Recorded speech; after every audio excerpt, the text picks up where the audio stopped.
మొత్తం సార్వత్రిక ఎన్నికలలో భారతదేశ ఎన్నికల్లో చూస్తే రాజ్యాంగం పైన మొదటిసారిగా పెద్ద చర్చ జరుగుతా ఉంది. ఒక 2 పార్టీల మధ్యన ఒక యుద్ధంగా మారింది. ఇది అరెస్ట్‌ల వరకు పోయింది.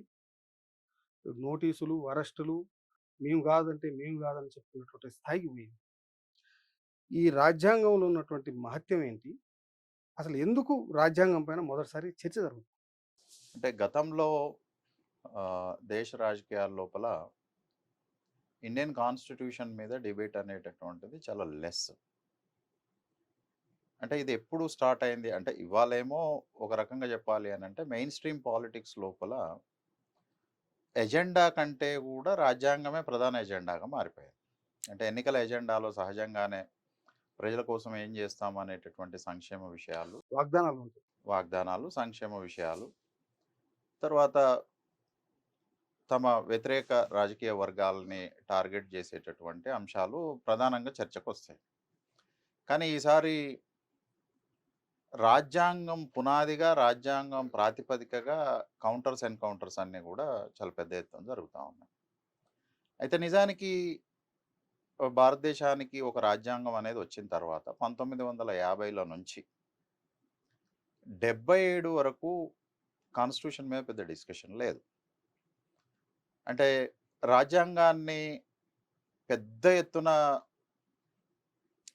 అమెండ్ చేసినటువంటి సందర్భము 42, 44 అమెండ్మెంట్స్ వచ్చినప్పుడు చర్చ అనేటటువంటిది ఒక లేయర్ లోపల జరిగింది. అంటే అత్యున్నత స్థాయి న్యాయ వ్యవస్థలు, పార్లమెంటు, ఒక రకమైనటువంటి అకాడమిక్ ఇంటలెక్చువల్ సర్కిల్స్ లోపల మాత్రమే కాన్స్టిట్యూషన్ మీద డిస్కషన్ జరిగింది. అంటే కాన్స్టిట్యూషన్ అనేటటువంటిది ఒక మాస్ డిబేట్గా 77 లోపల అసలు లేదు. పార్లమెంటు వేదికగా, న్యాయస్థానాలు వేదికగా, మీడియా వేదికగా, అకాడమిక్స్ వేదికగా మాత్రమే రాజ్యాంగం పైన పెద్ద ఎత్తున చర్చ 77లో జరిగింది. నిజానికి గ్రేట్ డిబేట్ జరిగింది కాన్స్టిట్యూషన్ మీద. ఆ తర్వాత మనకు 89 లోపల second wave of debating Indian constitution అనేది జరిగింది.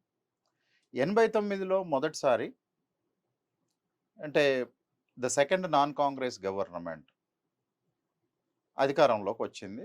విపి సింగ్ పవర్లోకి వచ్చాడు. ఆయన కాంగ్రెస్కు సంబంధించిన ఆరిజినే అయినప్పటికీ కాంగ్రెస్ రాజకీయాలను తోసిపుచ్చి ఆయన లోహియా, జయప్రకాష్ నారాయణ లాంటి స్టూడెంట్స్ తోటి మిళితమైపోయి ఒక సెకండ్ నాన్ కాంగ్రెస్ ఎక్స్పెరిమెంట్ అనేటటువంటిది 89లో జరిగింది. ఆ 89లో సెకండ్ నాన్ కాంగ్రెస్ ఎక్స్పెరిమెంట్ పవర్లోకి రావడానికి కూడా అంటే నేషనల్ ఫ్రంట్ అని మనం ఇవాళ మాట్లాడుతాం. అదొక ఫ్రంట్.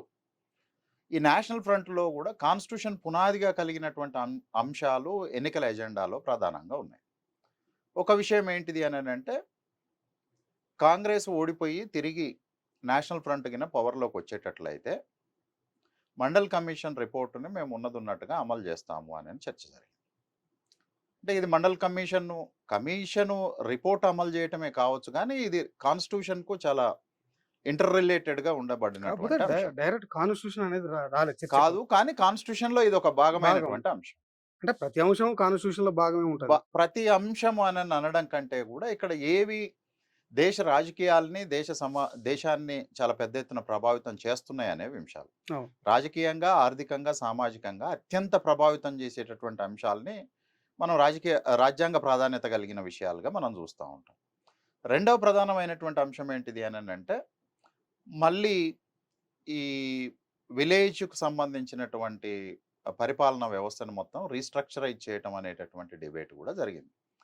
దాన్ని ఎస్ఆర్ బొమ్మాయి అనేటటువంటి కర్ణాటక లీడర్ చాలా సీరియస్గా దాని పట్ల వర్క్ చేస్తాడు. సరే, ఆ నేషనల్ ఫ్రంట్ ఎక్స్పెరిమెంటు ఈ విలేజ్ని రీడిజైన్ చేసేటటువంటి విషయం లోపల ఫెయిల్యూర్ అయినప్పటికీ మండల్ కమిషన్ ఎప్పుడైతే తీసుకొని రావడంతో పార్లమెంట్లో విపి సింగ్ మొదటిసారి అంబేద్కర్కు ఒక పెద్ద ఎత్తున రికగ్నేషన్ ఇచ్చాడు. అంటే నెగ్లెక్ట్ చేయబడినటువంటి ఒక national leader has given the immense important first time in the history of parliament. అప్పటి వరకు పార్లమెంట్లో అంబేద్కర్ డిబేట్ కాదు. మొదటిసారి అంబేద్కర్ 89 లోపల చాలా సీరియస్ డిబేట్గా పార్లమెంట్ హౌస్ కేంద్రంగా పెద్ద ఎత్తున చర్చ జరిగింది. ఆ చర్చ లోపల విపి సింగ్ ఏం చేశాడు అని అంటే అంబేద్కర్కు భారతరత్న ఇస్తున్నామని అన్నాడు.